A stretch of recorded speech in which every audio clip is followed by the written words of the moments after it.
রমাদান মাস শেষ হয়ে গেছে। রমজান মাস শেষে আমরা যে মাসটিতে প্রবেশ করেছি, যে মাসটির কয়েকটি দিন অতিবাহিত হয়ে গেছে, এই মাসটি হলো শাওয়াল মাস। রমজান মাস শেষ হয়ে গেছে মানে হলো ইসলামের একটা রোকন, রমজানের সিয়াম সাধনা রোজা রাখা, সেটা শেষ হলো। শাওয়াল মাস শুরু হলো মানে হলো ইসলামের আরেকটা রোকন শুরু হয়ে গেছে। আর সেই রোকনটা হলো বাইতুল্লাহর হজ করা।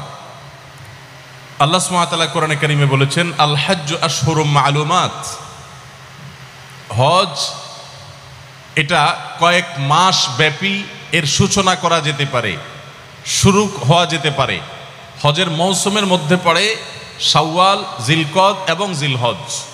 জিলহজের 13 তারিখ 14 তারিখ পর্যন্ত এই পুরো সময়টা, শাওয়ালের 1 তারিখ থেকে নিয়ে জিলহজের 13-14 তারিখ পর্যন্ত পুরো সময়টাই হলো হজের মৌসুম। এই জন্য আল্লাহ সুবহানাহু ওয়া তাআলা হজকে কয়েক মাস ব্যাপী আদায়যোগ্য ইবাদত বা যেটির সূচনা করা যেতে পারে সেরকম ইবাদত হিসেবে উল্লেখ করেছেন। হজের মূল কার্যক্রম যদিও জিলহজের 8 থেকে 13 জিলহজ হয়ে থাকে, কিন্তু কেউ চাইলে হজের উদ্দেশ্যে এহরাম পরে, হজের নিয়তে মিকাত ক্রস করে হজের স্টার্ট হয়ে থাকে এহরাম পরে। এহরাম পরার মাধ্যমে বিশেষ করে যারা হজে তামাত্তু করবেন অথবা কেরান করবেন, এমনকি ইফরাদ করবেন, অর্থাৎ হজের উদ্দেশ্যে যে যাত্রা, সেই যাত্রা হজের উদ্দেশ্যে যে এহরাম পরে তিনি তার নিজ গন্তব্য থেকে মক্কায় প্রবেশ করবেন এবং হজের মূল আনুষ্ঠানিকতা 8 জিলহজ পর্যন্ত অপেক্ষা করবেন, সেটি শাওয়াল থেকেই শুরু করা যায়। এজন্য ইবাদতের একটা মৌসুম রমজানে শেষ হলেও আরেকটা মৌসুম শুরু হয়েছে। তো এই হজের মৌসুম যেহেতু শুরু হয়েছে, হজের সিজন যেহেতু শুরু হয়েছে, হজ সম্পর্কে আমরা সামান্য কয়েকটি কথা আরজ করতে চাই। আমরা বেশিরভাগ মানুষই হয়তো হজ করার তৌফিক হয় নাই, কিন্তু হজ এমন একটা ইবাদত, যেই ইবাদতটাকে আমরা প্রেমময় ইবাদত বলতে পারি, যে ইবাদতের স্বাদ, যে ইবাদতের তৃপ্তি, যে ইবাদতের আল্লাহ তাআলার প্রদত্ত যে স্বাদ, সেটা আস্বাদন করা ঈমানদারদের জন্য, প্রত্যেকটা ঈমানদারের জন্য আল্লাহর পক্ষ থেকে বিশাল বড় নেয়ামত। হজের এই ইবাদতে বিশেষ করে আরাফাতের ময়দানে মিনা মুজদালিফা হাজিদের যে অবস্থান, এই পুরো কার্যক্রমগুলো সবগুলোই প্রেমময়। ইব্রাহিম আলাইহিস সালামের স্মৃতিকে আমরা অনুসরণ করি, স্মরণ করার চেষ্টা করি। হজের এই ইবাদত যার করার তৌফিক হয়েছে, তিনি জানেন যে সমস্ত ইবাদতে আল্লাহর যে সমস্ত নেকামলে বান্দা তৎক্ষণাৎ স্বাদ পায়, তৃপ্তি পায়, সেরকম ইবাদতগুলোর মধ্যে থেকে একটা হলো হজ। হজের এই ইবাদতের স্বাদ বা তৃপ্তি বান্দা তৎক্ষণাৎ লাভ করতে পারে। এজন্য আমরা শুরুতেই দোয়া করি, আল্লাহ রাব্বুল আলামিন আমাদের সবাইকে একবার হলেও বাইতুল্লাহর হজ করে দুনিয়া থেকে যাওয়ার তৌফিক দান করুন। সম্মানিত উপস্থিতি, ইসলামের অন্যতম গুরুত্বপূর্ণ একটি স্তম্ভ হলো এই হজ। ইসলামের যে 5টা স্তম্ভ আছে, আল্লাহর একত্ববাদ এবং মুহাম্মদ সাল্লাল্লাহু আলাইহি সাল্লামের রিসালাতের সাক্ষ্য দেওয়া, 5 ওয়াক্ত সালাত আদায় করা এবং যাকাত আদায় করা, রমজান মাসে সিয়াম সাধনা করা আর হজ করা, এই 5টা রোকন বা স্তম্ভের মধ্যে সবগুলো রোকনই হয় আর্থিক আর না হলে শারীরিকভাবে আদায়যোগ্য ইবাদত। একমাত্র হজ এমন ইবাদত যে ইবাদতে মানুষের শারীরিক পরিশ্রম লাগে, আবার অর্থ ব্যয় করতে হয়। এই জন্য প্রিয় নবী সাল্লাল্লাহু আলাইহি সাল্লাম হজের অনেক ফজিলতের কথা বর্ণনা করেছেন। আল্লাহ রাব্বুল আলামিন হজ ফরজ হওয়া প্রসঙ্গে বলছেন, ওয়ালিল্লাহি আলান নাসি হিজ্জুল বাইতি মান ইসতাতা ইলাইহি সাবিলা। কোরআনে রোজা ফরজ হওয়ার ক্ষেত্রে আল্লাহ বলেছেন, কুতিবা আলাইকুমুস সিয়াম, তোমাদের উপরে সিয়ামকে ফরজ করে দেওয়া হয়েছে। নামাজ ফরজ হওয়ার ক্ষেত্রে বলা হয়েছে, আকিমুস সালাহ, তোমরা সালাত কায়েম করো। অন্যান্য বিধিবিধানের ক্ষেত্রে সরাসরি আল্লাহ তাআলা নির্দেশ জারি করেছেন, কিন্তু হজের ক্ষেত্রে আল্লাহ সুবহানাহু ওয়া তাআলা বলছেন, ওয়ালিল্লাহি আলান নাসি হিজ্জুল বাইতি মান ইসতাতা ইলাইহি সাবিলা। যার নিজ গন্তব্য থেকে, নিজ বাসস্থান থেকে, নিজের ঠিকানা এবং জায়গা থেকে বাইতুল্লাহ গিয়ে হজ করে আসার মতো সামর্থ্য থাকে, তার উপর, তার কাছে আল্লাহর পাওনা হয়ে যায়, আল্লাহর অধিকার হয়ে যায়, আল্লাহর প্রতি তার কর্তব্য হয়ে যায়, আল্লাহর ঘরের প্রতি ভালোবাসার দাবি হিসেবে তার কর্তব্যের অংশ হয়ে যায় বাইতুল্লাহর হজ করা, বাইতুল্লাহ গিয়ে হাজিরা দেওয়া। এই আয়াতের মধ্যে আপনি দেখতে পাচ্ছেন ওয়ালিল্লাহি আলান নাস, মানুষের উপরে আল্লাহর পাওনা হয়ে যায় বাইতুল্লাহর হজ করা যদি সে সামর্থ্য রাখে।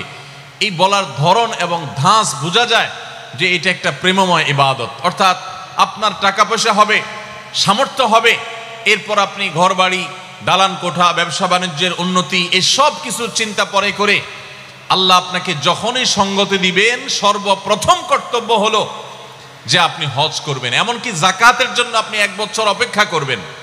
আপনি আজকে জাকাত দেওয়ার মতো সম্পদের মালিক হয়েছেন, তো কালকে ইসলাম আপনাকে জাকাত দিতে বলে না, 2-4 মাস পরেও দিতে বলে না, 1 বছর যদি সেটা থাকে তখন আপনাকে জাকাত দিতে বলে। কিন্তু হজের বিষয়টা এরকম যে হজ করার সুযোগ যখন আছে, তার আগ মুহূর্তে যদি কেউ হজ করার মতো আর্থিক সঙ্গতি লাভ করে আর এদিকে এখনই টাকা জমা দিয়ে তিনি হজে যেতে পারবেন সেই সুযোগ থাকে, তাহলে তার উপরে হজ করা ফরজ হয়ে যায়।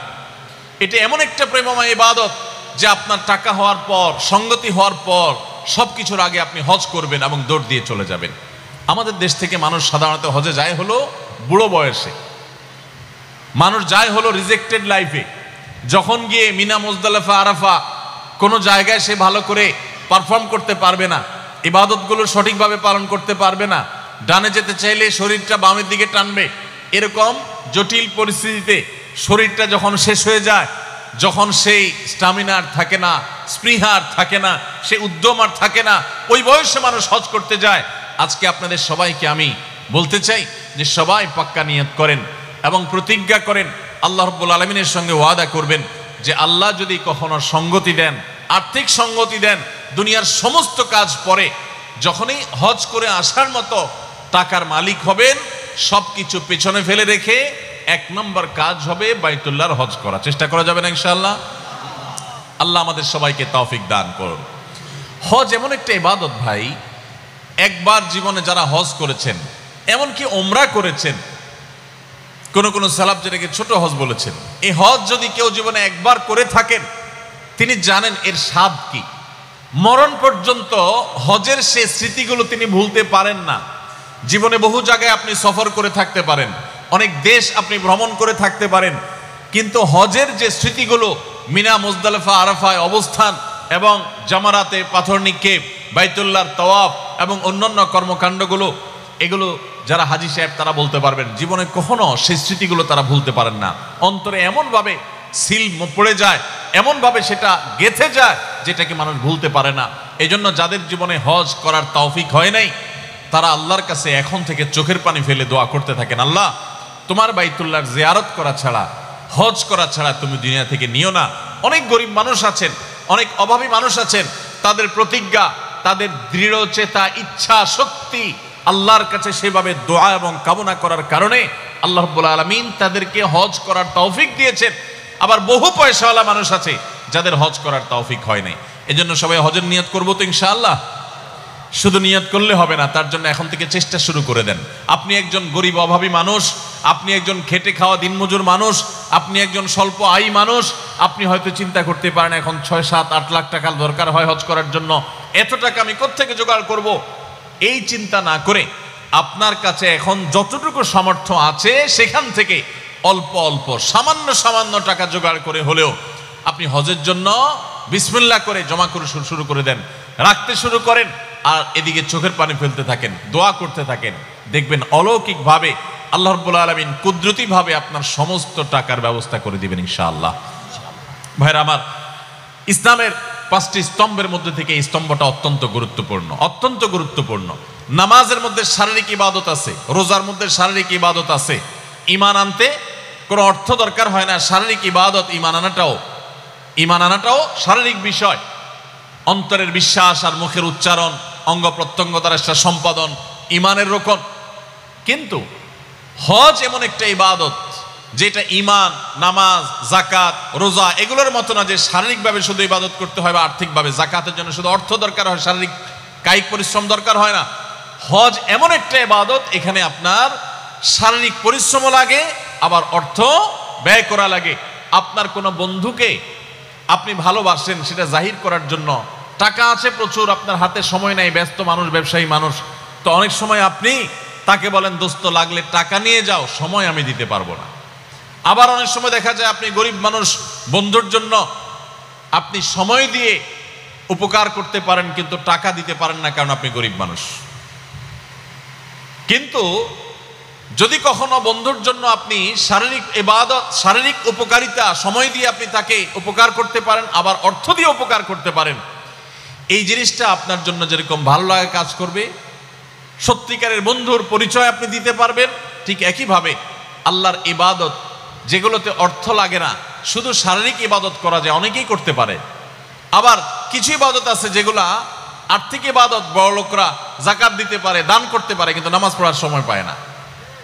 কিন্তু জাকাত এমন একটা হজ এমন একটা ইবাদত যেখানে দুইটারই সমন্বয় আছে। এই জন্য হজের এই ইবাদত সম্পর্কে নবী করিম সাল্লাল্লাহু আলাইহি সাল্লামের অনেকগুলো হাদিস রয়েছে, অনেকগুলো ফজিলত এবং মর্যাদাপূর্ণ বর্ণনা আমরা দেখি।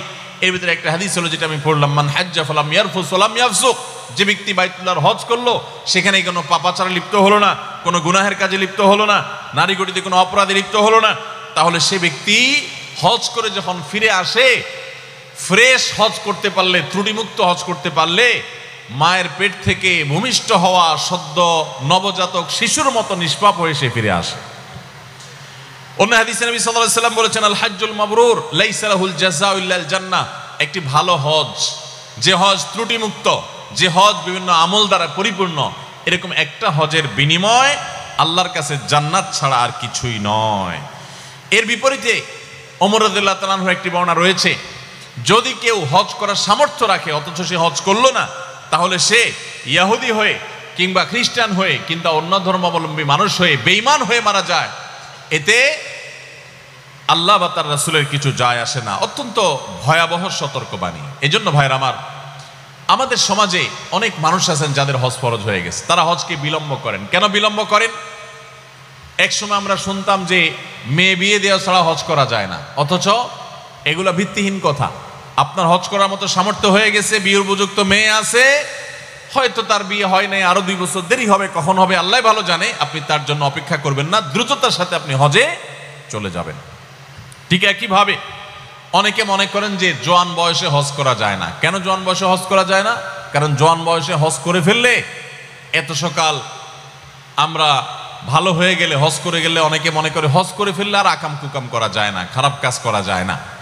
তো আগে ভাগে হজ করে ফেললে ব্যবসা বাণিজ্য করতে গিয়ে, চাকরি বাকরি করতে গিয়ে ঘুষ, দুর্নীতি, 2 নম্বরী কাজ কেমনে করব? এই জন্য হজ বুড়া বয়সে করে, যে সমস্ত অপকর্ম করে শেষ করে, 2 নম্বরী কাজ সব করে শেষ করে, এরপরে বুড়া বয়সে যখন ফেরেশতা হওয়ার নিয়ত করব, তখন যায় মক্কা, যায় একটা হজ করে আইসা একেবারে লম্বা দাড়ি, টুপি, রুমাল, জুব্বা লাগায়া, তাসবিহ হাতে নিয়ে মসজিদে বসে আমরা ফেরেশতা হয়ে যাব। এইরকম অনেক মানুষ নিয়ত করে কি করে না? আমার প্রশ্ন হলো, হজ করলে আর অপকর্ম, খারাপ কাজ, আকাম কুকাম করা যাবে না, কে বলছে আপনাকে? কোথায় পাইছেন? আমি তো কোথাও পাই নাই। কোরআন হাদিসে কোথাও লেখা নাই যে হজ করলে আর আকাম কুকাম করা যাবে না। অপকর্ম, খারাপ কাজ এগুলো হজ করলেও করা যাবে না, হজ না করলেও। অপকর্মের সাথে হজের কোনো সম্পর্ক নাই। হজ না করলে কি গুনার কাজ করা যাবে নাকি? সর্বাবস্থায় করা যাবে না। এই জন্য ভাই, শয়তান আমাদেরকে নানাভাবে আমাদের হজকে বিলম্বিত করে। যারা হজে গেছেন তারা জানেন, মক্কা মদিনায় শুধুমাত্র বাংলাদেশি আর কিছু ইন্ডিয়ান হাজি দেখা যায় যে তারা বুড়ো বয়সে হজ করতে গেছে। পৃথিবীর কোনো দেশের এত বৃদ্ধ হাজি দেখা যায় না যত বৃদ্ধ হাজি দেখা যায় এই বাংলাদেশের। সারা পৃথিবীর মানুষদেরকে দেখবেন হজ করতে আসছে, তারা ইয়াং বয়সে হজ করতে আসে। আর বাংলাদেশে সবাই যায় কোন বয়সে? বুড়ো বয়সে। সরকারি চাকরি করে ঘুষ, দুর্নীতি, চুরি, ডাকাতি সব শেষ করে এরপরে রিটায়ারমেন্টের পরে উনি যায় সেখান থেকে সিল মারায় ফেরেশতা হওয়ার জন্য। সারা জীবনের কালো টাকা সব সাদা করার জন্য যান। একবার না 50 বারও যদি হজ করেন, তো সারা জীবনে দুর্নীতি করে কামানো টাকার একটা টাকাও আল্লাহর কাছে হালাল হবে না, সাদা হবে। এই জন্য হজকে বিলম্ব করবেন না। নবী আলাইহিস সালাম বলেছেন, তোমরা বাদিরু ইলাল হজ, দ্রুততার সাথে হজ করে শেষ করো। ফাইন্নাহু লা ইয়াদরি আহাদুকুম মা ইয়ারিদুলাহ, কারণ তোমাদের কেউই জানে না তার জন্য কি অপেক্ষা করছে। হয়তো কোনো দুর্ঘটনা, হয়তো কোনো অ্যাক্সিডেন্টের কারণে তিনি আর হজ করতে পারবেন না। এজন্য হজ বিলম্ব করার কোনো সুযোগ নাই। আল্লাহ তাআলা আমাদের সবাইকে বাইতুল্লাহর হজ করার তৌফিক দান করুন। ভাইরা আমার, হজ কার উপরে ফরজ হয়? হজ ফরজ হয় ওই ব্যক্তির উপরে যাকে আল্লাহ রাব্বুল আলামিন হজের মৌসুমে হজ করে আসার মতো, হজ করে ফিরে আসার মতো আর্থিক সঙ্গতি দিয়েছেন। তিনি প্রাপ্তবয়স্ক মুসলমান পুরুষ, আর নারী হলে তিনি তার আসা এবং পাশাপাশি তার সাথে একজন মাহারামকে নিয়ে যাওয়া, নিয়ে আসার মতো টাকার মালিক হলে। এখনকার বাজার দর অনুযায়ী হজের যে খরচ, সেটা অনুযায়ী আমরা বলতে পারি যে 6.5 লাখ 7 লাখ টাকা হলেই হজ ফরজ হয়ে যায়। মহিলাদের হজ ফরজ হওয়ার জন্য মাহরাম সাথে নিতে হয়, এই জন্য তার হবে ডাবল টাকা হলে তখন, অর্থাৎ 7 দুগুণে 14 লাখ হলে তখন তার উপরে হজ ফরজ হবে। কিন্তু এখানে একটা সূক্ষ্ম বিষয় আছে, সেটা হলো আজ থেকে ধরেন 10 বছর 15 বছর আগে যখন 2.5 লাখ 3 লাখ 4 লাখ টাকায়ও হজ করা যেত বা আরো কম টাকা হজ করা যেত এক সময়, ওই সময় আপনার কাছে সেরকম টাকা আসছে কিন্তু আপনি করেন নাই, করছি বলে পিছাইছেন, এখন 7-8 লাখ টাকা হয়ে গেছে, তাইলে হজ মাফ নাই, হজ ফরজ হয়ে গেছে। তখন সামর্থ্য ছিল, আপনি করেন নাই, বিলম্ব করেছেন, অতএব এখন আপনাকে সেটা করতে হবে। এই যে বিলম্ব করেছেন এর জন্য আপনি গুনাহগার হবেন এবং আপনাকে যে কোনো মূল্যে এখন হজ করতে হবে। আর যদি কেউ ঋণগ্রস্ত থাকেন তাহলে তার যেই টাকা তার কাছে আছে, ঋণটা যদি হয় নগদ আদায়যোগ্য ঋণ, এমন ঋণ না যেটা দীর্ঘমেয়াদে পরিশোধযোগ্য, যেমন মোহরের টাকা ঋণ আছেন স্ত্রীর কাছে, অথবা কিস্তিতে কোনো কিছু নিয়েছেন মাসে মাসে দিচ্ছেন, এটা দীর্ঘমেয়াদে আদায়যোগ্য বিষয়, এরকম না। বরং আপনার কারোর কাছে ধার দেনা আছে যেটা এখনই দেওয়া কর্তব্য, দেওয়া উচিত, এদিকে আপনার কাছে টাকা আছে, তাহলে যে টাকা আছে এটা দিয়ে দেনা শোধ করার পর যদি টাকা থাকে হজ করার মতো তাহলে ফরজ, আর না থাকলে তখন ফরজ না। আমার দেশে অনেকে আবার হজ করে, উমরা করে, কিন্তু ফরজ ধার দেনা দেওয়ার খবর রাখে না। আল্লাহ তাআলা আমাদেরকে ইসলামকে সঠিকভাবে বুঝা এবং মানার তৌফিক দান করুন। ভাইরা আমার, হজের এই ইবাদতের ফজিলত এবং মর্যাদা নিয়ে অনেক কথাই বলা যায়, কিন্তু আমাদের হাতে খুবই সময় কম। শুধুমাত্র আমরা এটুকু আরজ করলাম যে ইসলামের এই গুরুত্বপূর্ণ রোকন, এই স্তম্ভ, এটা জীবনে একবার হলো আদায় করবেন। আর যাদের তৌফিক আছে তারা বারবার এই হজের ইবাদতটি, এই হজের কাজটি সম্পাদন করবেন। আল্লাহ আমাদের সবাইকে বাইতুল্লাহর হজ একবার নয় বারবার করে দুনিয়া থেকে যাওয়ার তৌফিক নসিব করুন। সবাই চেষ্টা করবো তো ইনশাআল্লাহ, সবাই নিয়ত করবো তো ইনশাআল্লাহ। অনেকে আছেন নিজের টাকা পয়সা হওয়ার পর তিনি হজ করার জন্য অপেক্ষা করেন। কিসের জন্য অপেক্ষা? যে বাবারে আগে হজ করাবো, মাকে আগে হজ করাবো, তারপর আমি নিজে হজ করব। তো এই যে মা বা বাবাকে হজ করায় তারপর নিজে হজ করব, এটা হলো একটা ভুল চিন্তা। কারণ হজের সাথে বাবা মাকে হজ, নিজের হজের সাথে বাবা মাকে হজ করানোর কোনো সম্পর্ক নাই। আমাদের দেশে মানুষ অনেকে মনে করেন যে আমি যদি হজ করে ফেলি তাহলে বাবা মা মনে কষ্ট পাবে। অনেক মুরব্বীরা আছেন যে তারা আসলেই মনে কষ্ট পান, মনে করেন যে ছেলেটা বেয়াদব, যে সে আমাকে হজ না করাইয়া তার মাকে হজ না করাইয়া নিজে হজ করতে গেছে। এটা আমাদের কুসংস্কারাচ্ছন্ন বিশ্বাস, ভুল ধারণা। আপনার হজের সাথে আপনার বাবা মায়ের হজের কোনো সম্পর্ক না যে বাবা মাকে আগে হজ করাইতে হবে, কোনো জরুরি না। হজ এটা একটা এমন ইবাদত যেটার সাথে অর্থের সম্পর্ক। বাবা মার অর্থ করি নাই, তাদের হজ করার মতো টাকা পয়সা নাই, সামর্থ্য নাই, তাহলে তাদের উপর হজ ফরজ না। আপনার টাকা হয়েছে, আপনার উপরে ফরজ হয়ে গেছে। এখন আপনি যদি বাবা মাকে করান, নফল হবে সেটা আপনার জন্য এবং তার জন্য, কিন্তু আপনারটা করা ফরজ। ফরজ বাদ দিয়ে নফল করলে তাতে সওয়াবের পরিবর্তে গুনাহ হওয়ার আশঙ্কা আছে। মুরব্বীরা যারা ভুল বুঝেন, ছেলেদের উপরে মনে কষ্ট পান, অযথাই তাদেরকে বদদোয়া করেন এবং তাদেরকে এটা নিয়ে চাপে রাখেন যে বাবা মা বাবারে হজ না করে তুমি কি বাবা আগে হজ করো, এগুলো আপনাদের ভুল। সন্তানের টাকা হয়ে গেছে, সে হজ করতে যাবে। হ্যাঁ, যদি আল্লাহ তাকে এত বেশি টাকা দেয় যে সে নিজেও হজ করতে পারে, বাবা মাকেও সাথে নিতে পারে, তাহলে তো সোনার উপর সোহাগা, খুবই ভালো কথা, সেটা অনেক উত্তম কাজ।